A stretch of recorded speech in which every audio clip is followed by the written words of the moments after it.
Dalawa.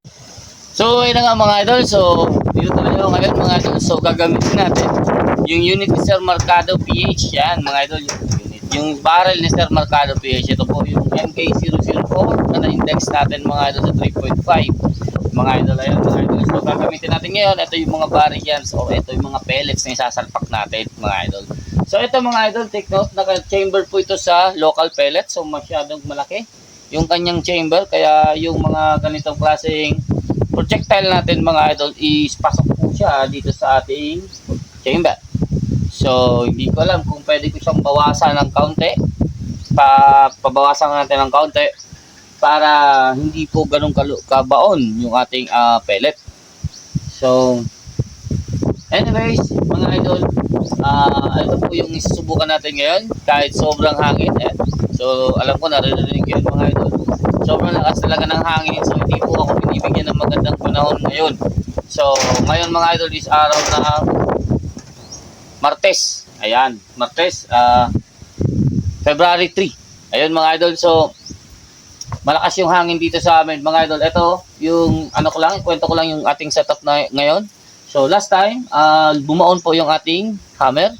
So nagkaroon siya ng lamat o tama nung valve stem. So ngayon pinalagyan natin ng spot ng stainless. Same dun sa unit nating isa. Ayun, meron din siyang spot ng stainless. Then meron na din tayo ditong sets, adjustable screw, etc. mga idol. Then na-index na rin natin ito. So sa mga lahat ng bumibili po ng barrel, so bagong dating sa inyo yung barrel mga idol, putok nyo, try nyo iputok, then subukan nyo mga idol, paikutin yung barrel nyo. So hopefully, ito po mga idol para po sa mga ganito or naiikot po yung kanilang barrel. So meron namang side lever na meron po tinatawag na dimple o meron po sila pwede nilang maikot yung barrel. So hindi po nagagalaw yung kanilang transfer port. So sa mga ganito naman na hammer type, so madali lang po natin iikot yung ating barrel. So mag-nimrod yan, magganito yan. So madali lang po natin maikot yung ating barrel. So pag hindi po tumatama sa inyo, para sa inyo, so huwag niyong gagalawin yung inyong velocity. So, yung gusto natin dito gawin mga idol is mag-chrono kayo. Kung gagalawin natin yung velocity natin, mag-chrono kayo kahit hindi tumatama mga idol, pero dapat consistent na po yung inyong lumalabas sa inyong FPS o sa chrono nyo. So, hindi na po siya lumalagpas ng 5 feet per second or 5 FPS. So, kung lumabas 800 FPS, so hindi na po siya aabot ng 805 FPS. Okay? So kung kaya nyo po yung gawin mga idol, kahit anong reg set nyo, anong output velocity na gusto nyo, i-index nyo, iikot nyo po itong barrel. So makikita nyo yan mga idol, pipino yan. Kasi yung barrel nyo mismo, maghahanap po yan ng kanilang barrel harmonic or yung harmonic ng travel ng projectile nyo mga idol or exit ng projectile nyo dito. Kaya po gumaganda yung ating patama once na iniikot natin yung ating barrel. So pag nagkaroon naman tayo ng sabihin nating cant, or yung tatawag na lumilihis po yung patama, sabi nila kasi lumilihis daw yung patama, which is hindi ko pa naman na-experience. Kung halimbawa man mga idol lumilihis po yung inyong patama tapos gusto nyo i-keep yung groupings na yon, kung na-index nyo sa 100 meters, maganda pino. Pero pagdating nyo ng 25, lihis po yung inyong patama. Pwede nyo po yung gawin. Ang gagawin nyo lang mga idol, i-zero nyo yung unit nyo mga idol sa 25 yards or 25 meters. Then maglalagay po kayo ng string. Doon, isabit nyo po na may pabigat. Tapos, mag-dial po kayo kung hanggang saan yung 100. Let's say, 5 mrad or 3 mrad yung 100, i-dial nyo po dito. Then, doon kulit kayo mag-aim sa zero nyo ng 25. So, ibig sabihin, yung point of impact nyo mga idol, aakyat yan. Pag umakyat yan mga idol ng lihis, yung gagalawin nyo yan mga idol, hindi po yung unit, yung scope. Hahabulin nyo po yung scope. So, ilulusan nyo itong mount. Ilulus nyo ito mga idol. Ihahabol nyo yan. So, sa mga hindi pa po nakakalam yan, kahit i-search nyo yan mga idol. So, pwede po yan gawin. So, ang hinahabol natin dito mga idol, yung slide yoke ng inyong barrel. Yun. Kasi hindi naman po lahat ng barrel perfectly centered. Kaya nga po pag nag-iikot tayo, umiikot din yung patama natin. So, yung sa SNB1 ko lang, nakita yung kahit iniikot ko, halos hindi po gumagalaw yung aking patama. So, napakaganda ng SNB1. Nasira lang siya mga idol. So, ayun. Mga idol, try natin ito dito sa iba't ibang pellet. Siguro tigli 5 putok lang. Then, subukan natin. Then, meron tayong load na 3,000. So, set up natin 1,850 PSI. Then, 928 feet per second yung ating muzzle velocity. 3,000 PSI input. So, try natin kung ilan. Tigli 5 putok bago tayo ma-NT or mag 2,000. Subukan natin yan mga idol dito kasi ito gusto ko baguhin ito kasi masyado bago siyang wala. So try natin yan. Then siguro next video try na natin yung unit natin. Ilang shot yung kaya niyang gawin. Talagang marami. So ayun. Subukan natin to. So yung target distance natin so 33.9 yards. So more or less 31 meters or roughly ganun. So check natin. Okay, make sure na maganda na po yung kuha natin kasi nung nakaraan hindi ko po ito napansin, nagdo-double image ako. So ngayon parang ganun ulit. Ulit lang, ihanap natin ng ibang area. Malinaw naman siya dito sa akin, pero hopefully pag-edit natin maganda rin. At subukan natin yung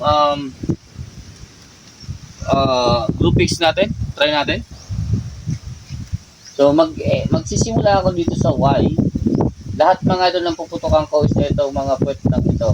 Ayan. So siguro sa G dito ako sa G sa kanto na yun. So lahat yung kanto na yun mga idol, yan ang puputokan natin. Ayan.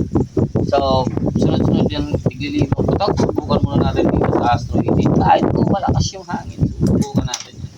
So ito mga idol, isang experience ng windy condition.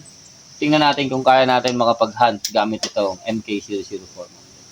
So, hunting barrel po ito. Hindi po pang competition kaya expected natin na hindi po siya mag-pipino like one hauler. So, ayun. Recording na ako. Okay. Astro 18. First shot. Parang tabi. Bitin ako dito.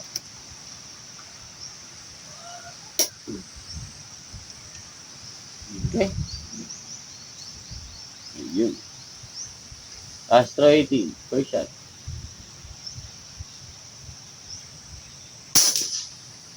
Okay. Wait, hindi ko nakita yung tama.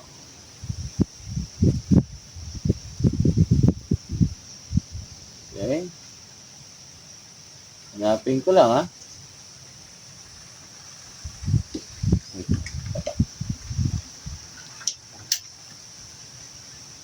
Okay. Nasa baba mga idol. Ito.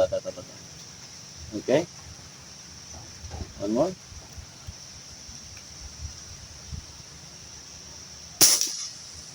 Okay. Bigyan natin tig-5.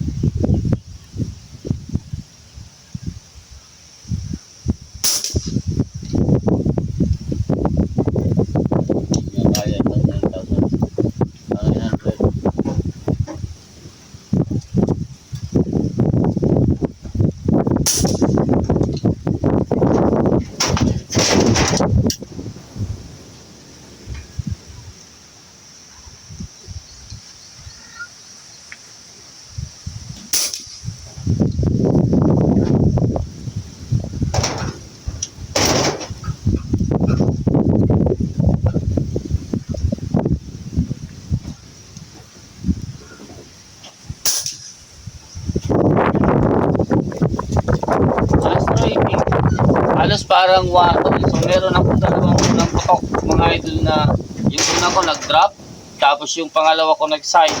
Pero the rest, yung ilang putok yun, isang butas lang yun mga idol. Yan. So, Astro 18, done.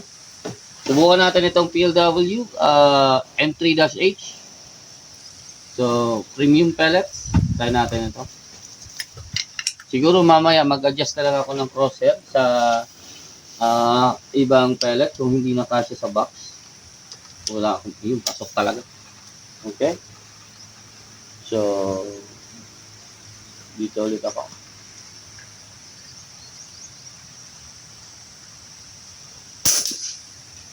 Okay. Parang spiral ito. Parang nakita ko. Hindi ko lang sure. Spiral yung nakita ko.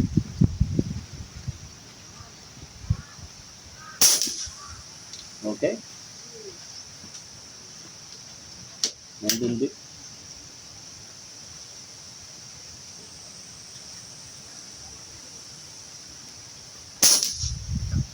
One holer din. Or may grouping. Dalawa na lang.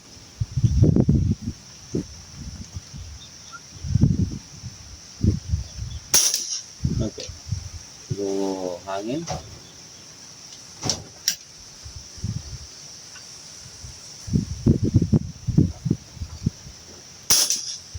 Okay. Yan o. So, anyway, shooting last naman tayo. So, hindi na magtitigil. So, PLW. Okay. Meron ako dito mga idol, QL pellets, 16 grain. So, ito, di ko alam kung tatama ito dito mga idol. So, QL pellets, 16 grain.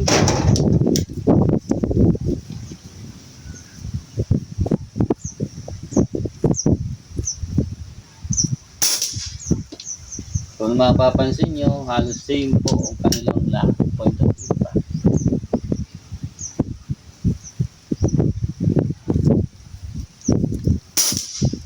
Okay?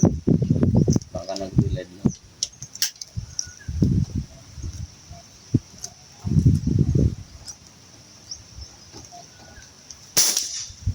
Ano?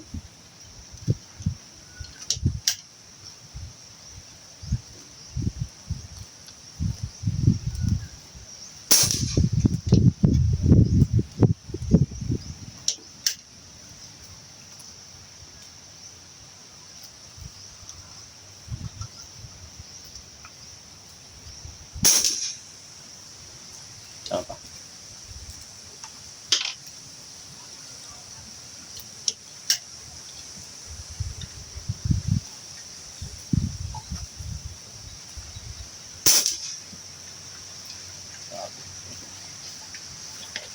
So, MK, Mercado. Windy yan, ha? So, kung napapansin natin dito sa groupings mga idol, halos lahat, yung tatlong yun, Astro 18, PLW, fuel pellets, same point of impact po tayo. Wala po tayong binabago sa ating unit. So, tingnan natin. Hanggang 5. So, nakapag siguro mga 16 or 17 shots pa lang ako. Ano na ako, 500 PSI ng bawat. So, A1M1, PLW. Try natin ito. Dito naman sa kabilang paano itong 8.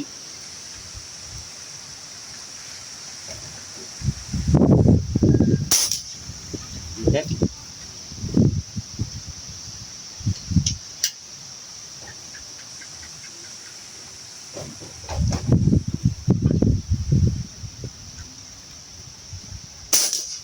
Okay. So, pag nakakita tayo ng mas kalat dyan, mga idol, sa mga patama natin na yan, disregard na natin.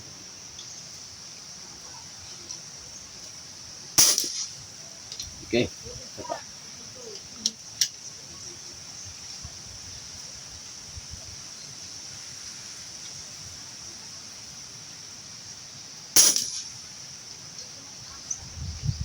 Ito pa. Tingnan natin kung saan nag-grouping.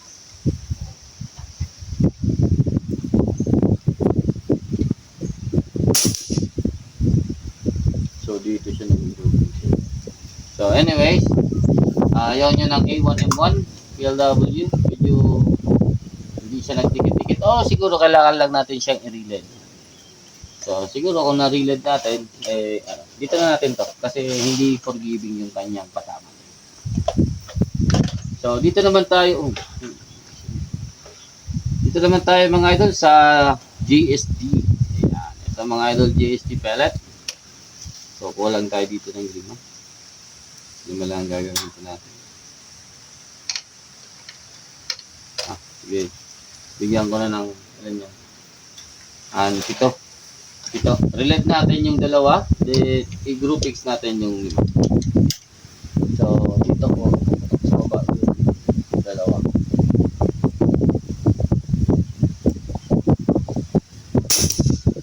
Okay, isa pa.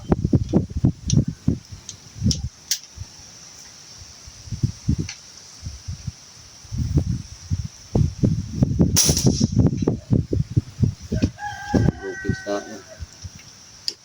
so, game, GSD pellet. Siguro dito na tayo. Tatlo na lang. 1, 2, 3. Dito lang siguro tayo. GSD.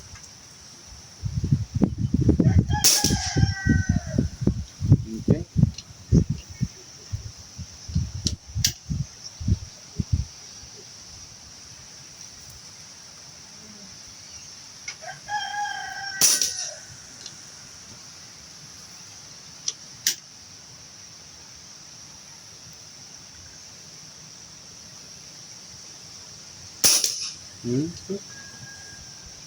So, ayaw din yun ito.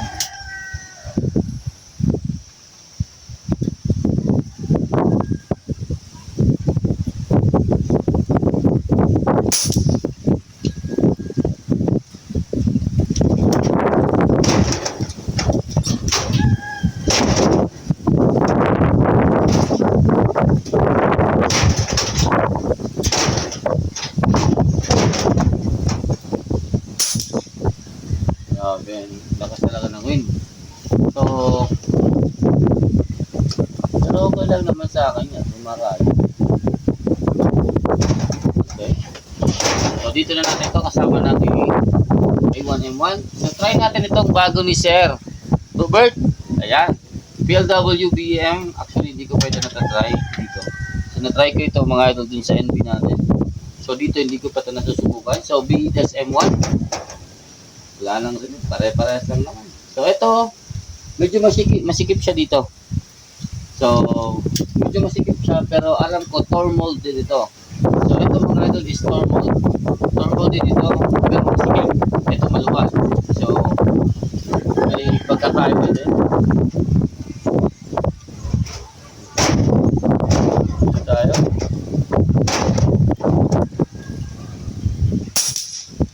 Okay. One.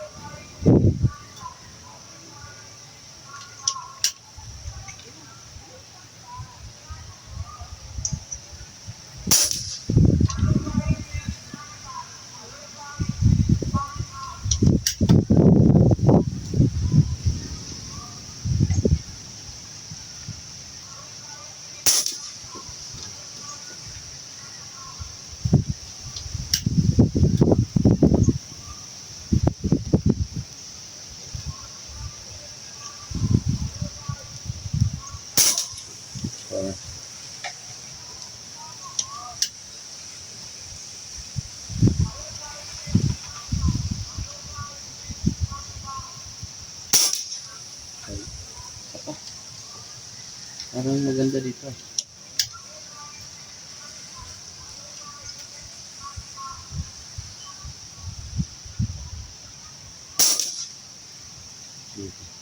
So, okay naman ako dito sa PLWB F2. So, siguro sa wait lang talaga tayo nagkakaroon ng problema and maybe slight tune. Siguro kulang pa ako. Kasi halos pare-parehas. Pero, ewan ko lang kung napapansin nyo to lahat po sila same point of impact. Ayan So, wala po ata akong umaakyat. Ayan Kung itong level niya na point of aim ko, mga idol, tingnan nyo. Raya din sila.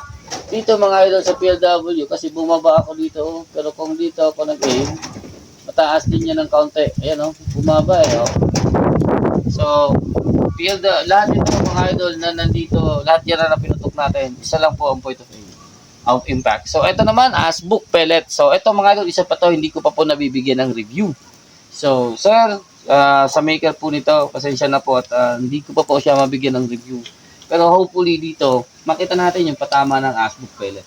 So, Asbook pellet, kakaiba naman ito. Mga idol, medyo malalim yung kanyang skirt dito. Yung baon niya, mga idol, medyo may pagkamalalim siya. Parang local Astro 18 or local meteor pellets. Parang ganun. So, yung GSD tsaka PLW QL pellets, para siyang may pagka JSB yung puwet niya o yung lubog ng kanyang ng kanyang puwetan, mga idol. So, ito, Asbook pellet. So, dito tayo mag-aim.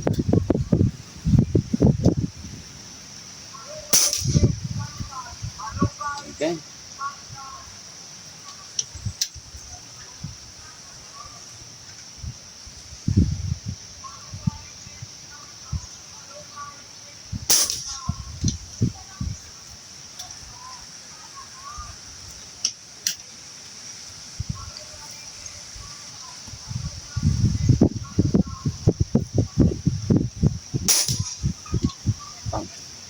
Ano na?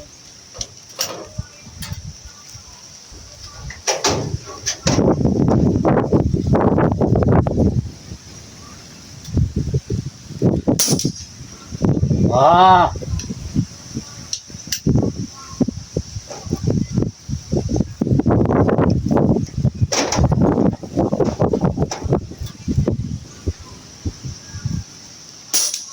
Ah!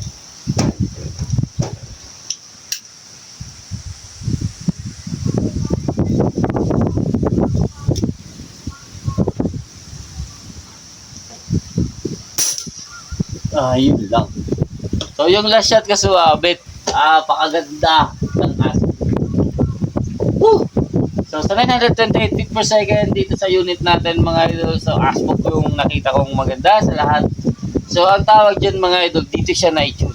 Kumbaga, yung tune na to, dito siya namili. Dito niya gusto. So, kung marami kang, ito ang isang kagandahan ng maraming mga pellet. Kasi marami kang pwedeng gawin. Ito, oh.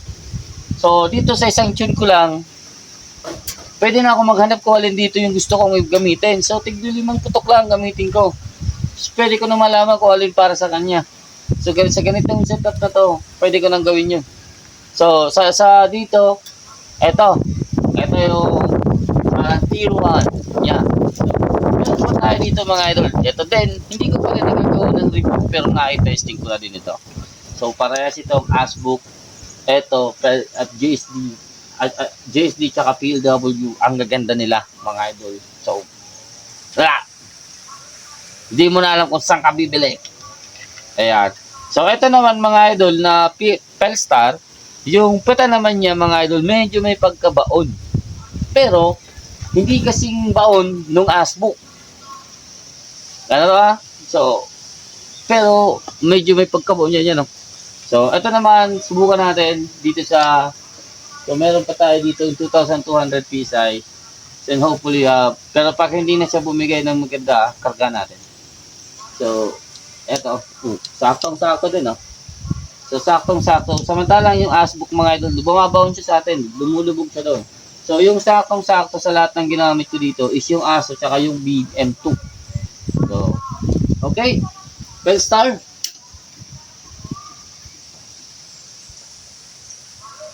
Tayo.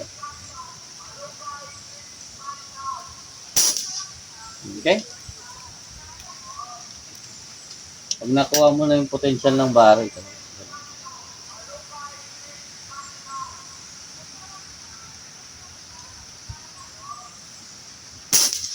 okay? Lang. Baka nag-reled lang.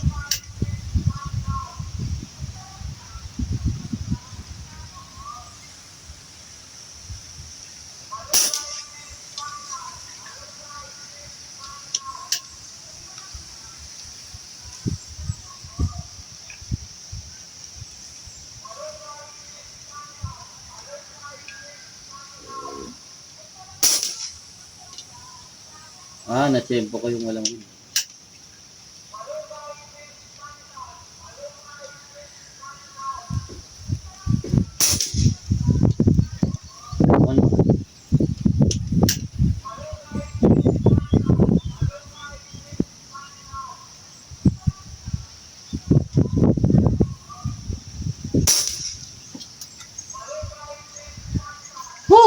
Dalawa sila, mga idol, na gusto nitong 17 inches barrel. Sir Mercado, alam mo na yung... Pero alam ko, ito talaga yung tinimbre sa atin ni Sir Mercado. Pero hindi ko rin alam na tatama siya ng ganyan dito sa ating setup, mga idol. So sa setup natin, naka-tactical setup, 928 feet per second sa 17 inches barrel. Pag kinarga ko dito yung 23 inches, mga idol, is 988 feet per second ito. So, doon ako nagkuha ng baseline ng power ko kasi naililito ako sa 17 o sa maikse.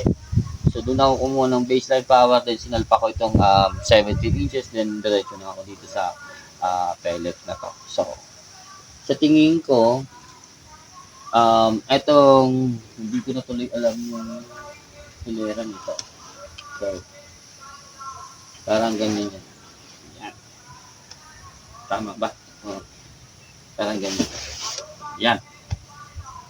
So, sa kita ko mga idol sa hilera, dito sa dalawang to, sa JSD tsaka sa A1M1 mga idol, kailangan lang counting pihit. Puntahan natin mga idol, sukatin natin ang caliper. Tingnan natin mga idol yung patama ng MK001 mga idol. So, unfortunately yung MK001 nandito na po siya sa taas, yan oh. Yung in-index ko, nandiyan na, tabunan siya ng rating. So, pero nandiyan po siya, MK001 ito ni Sir Mercado. Ayan mga idol. So, meron pa din akong dalawang barrel mga idol na maiksi. May dalawa pa ako mga idol. Yung isa may thread, yung isa wala. Yung isa mga idol is RP barrel. So, nakita nyo na yun. Kunin mo lang mga idol yung barrel.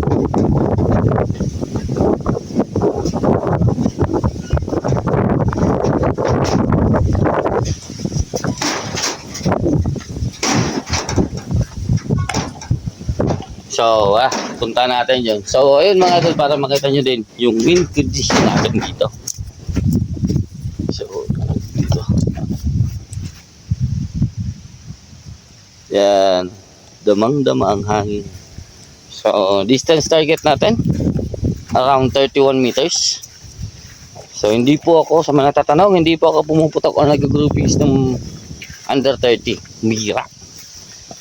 Bihira. So, eto. Hopefully, kita lahat. Kita lahat. Ayan. So, eto mga idol, yung groupings natin sa Astro 18. Ayan o. So, unang putok ko, dito yung point of aim ko. Unang putok ko dito. Tapos, sumunod dito. So, eto na lahat. Ayan o. So, yung groupings natin ito, 0-0. Itong groupings na to sa Astro 18, kanto sa kanto, 10.6 mga idol. Kung center to center tayo dito, 7 mm or 6 sagot 7.2, 7.13 mga idol mm. Astro 18 ito mga idol. Halos wala na tayong lumabas na flyer eh. Pero parang dalawang butas yan kasi ano. Parang dalawang pellet lang yung pagitan niya. Ito first shot, ito yung second shot, then ito na lahat. So, ito naman na sumunod, mga idol, is ano ba ito? Ano ba yun? Kalimutan ko tuloy. Ano nga yung sinunod natin? Basta ito QL PLW. PLW to mga idol. Ayan na premium. Ayan yung groupings niya. So, kanto sa kanto, lumaki siya ng 8.1. Kung isama natin tong isang hindi ito flyer eh. Ito yung pumutok tayo ng ano eh, ng yung parang relate niya mga idol yan. So hindi na alisin natin yung mga flyer na ganyan. So sabihin na lang natin itong mga kanto sa kanto mga idol 8.6 mm. Then kung isama natin to, papasok tayo sa 14 sa kanto. Pero kung center to center tayo mga idol, 11 mm. Pero ito naman, kung center to center, 6.6 mm mga idol. Ito, QL pellets. Ayan. Ayan. QL pellets natin, groupings talaga siya. Oh. So, although 12 mm yung kanto sa kanto niya, so ito naman 7 kung sa center to center siya mga idol. So, 7 yung groupies natin. 7 mm. Pero ayaw ko ng 7 eh. Okay lang ako dito sa 11 mm. So mahilig kasi ako, gusto ko yung labas, yung sinusukat ko. Ito mga idol, A1M1. So nagraya lang siya mga idol. Although nasa 20mm ito, pero raya siya mga idol. Siguro daig siya ng wind or nasa lubong nito yung gas ng wind, katulad nitong GSD pellet mga idol. Nasa lubong din ito ng wind. So eto, ano ba ito? Ayun, nalito na tuloy ako. Ito ata yung GSD. Ito, basta, ito, asbook ito, mga idol. So, try natin yung asbook, kanto sa kanto, 11mm. Alisin natin itong isang plier, mga idol. 8mm, sa kanto, center to center, 6, mga idol. So, ito naman, mga idol, meron tayo ditong isang plier sa Pelstar. Ayan, alisin natin yung plier na yan. At nagre-related lang tayo. So 8mm. So center mga idol nito, sigurado ako nasa 6 din yan. So napakaganda nila mga idol. Para sa 17 inches barrel. So tingnan nyo naman mga idol, wala tayong aayawan ditong pellet oh. So dito mga idol, wala tayong nakitang umakyat dito, tumama dyan, tumama dito, tumama doon, tumama dyan, tumama. Giving mga idol sa windy condition. Bigay na natin mga idol sa lakas ng hangin na yan, sa background ko. Sa lakas ng hangin na yan mga idol. Ganyan po yung binigay niyang patama ng 17 inches. Sa 30 meters. Iba't ibang pellets. So ibig sabihin, isa lang ibig sabihin yan mga idol. Hindi po tune yung unit. Kasi dun lang siya, may mga pellet siya na in favor eh. So, may pinagbigyan siya na pellet na gustong-gusto niya. Gusto niyang bitawan, gusto niyang ipatama talaga. Pero, yun, halos lahat mga idol, magaganda. So, wala naman akong sabihin natin mamimili ako doon ng pellet. Kung i-hunting ko kahit ano doon. Ibig sabihin, yung barrel ni Sir Mercado, ayan, Mercado P. Kahit ano pellet, mga idol, walang pili. Then, kahit lahat yun ha, wala po silang point of impact difference dito sa 33 o 30 meters. So, di ko lang alam mga idol pag updating sa downrange kung hindi natin matetest sa long range mga idol. May mga tao kasi doon sa dulo. Doon. So, may arado sila doon, nag-aayos. So, hindi natin siya matetest sa long range para makita sana natin, then malakas din yung wind. Makita sana natin mga idol yung point of impact shift nila mga idol or yung patama ng projectile. Ayan. So A1M1 JSD BM2. Okay. So yung pang-apat natin doon B-M2. Ayan. So tingnan silipin ko mga idol yung pang-apat natin kung alin doon. 1 2 3. So yung raya po. Yung raya na tumama doon sa tape. So, yung raya na yon is BM2. Yung sumunod mga idol is A1M1. Yung medyo may pagkamalawak din yung patama niya, A1M1. Then yung sumunod, tama ako, JSD yun mga idol, yung may dalawang flyer sa gilid, tas nag-grouping siya. So, pino din yung JSD. Yung ano lang natin, siguro hindi pa siya nagre-relate. Gawa ng tad-tad ng pellet talaga. So, napakaraming pellet na linabas natin. So, yung asbook, okay, asbook and Pelstar. Ayan, napakaganda. So, Sir Mercado, shoutout po sa inyong lahat. Ayan, thank you sa sponsor nyong barrel. Ayan, meron na tayong pang maiksi para dito sa alaga natin. So, naghahanap na naman ako ng siguro baka may mag-sponsor ulit na barrel para dun sa GC Mag. Ayan. So, meron na po tayong parating na GC Mag. Hopefully, dumating yun at hopefully makarating yun ang safe mga idol. So nasa biyahe pa po siya. Unfortunately, feeling ko is sa plane siya nag-transpo. Yun ang problema. Kung sa plane siya dinaan, yun. Nakakuha natin yun mga idol kay Sir Mego Hunter. Ayan, thank you. Shout out po Sir Mego Hunter. Ang problema natin, kung hindi yung bumagsak na ito sa akin, kung baka masabutay na yun, sabutahe na yun. So, ay nako, hindi ko alam kung ano mangyayari dyan mga idol. Anyways, hopefully pagdasal ko na lang na sana hindi po siya masabutahe at nabibilag na yung aking tanki. Ayan. So, dala natin dito yung ating NB20 at susubukan natin i-tune yan kasi binaklas ko din yan mga idol. Subukan kong i-tune yan, then hopefully sa susunod matry din natin itong Asbook at Pelstar gamit yung ating NB20 ba. Ayan mga idol, maraming salamat sa inyong panonood. Thank you po Sir Marcado. Again, shoutout po sa inyong lahat at sa mga sponsor po natin. Ayun, shoutout po sa inyong lahat. Ayan, Sir Sam. So, shoutout po sa inyong lahat. Alam ko may approaching ka. So, sana makatikim tayo niyan. Ayan, thank you. Ayan, shoutout po. Thank you. Hanggang dito lang mga idol. Take care. God bless. Peace out. And shoutout po kay Sir Robert, Sir Oscar Noble, and Ted Reyes, and Sir Rob Brandel Paipa, and Sir Leon Rigo. Ayan, and Sir Ralph Roblicap. Ayan, shoutout po sa inyong lahat. And sa maker po ng Asbook, and sa maker po ng Pelstar. Ayan, thank you. Lalagay ko na lang dito kung sino po sila mga maker. Then sa maker po ng JSD, kay Sir Joey Guevara. Yun, shoutout po sa inyong lahat. Sa inyo, sir. Thank you. Ayan, maraming salamat po. At sa mga customer natin dito sa Astro 80, thank you. Maraming salamat. Shoutout po sa inyong lahat. Peace out.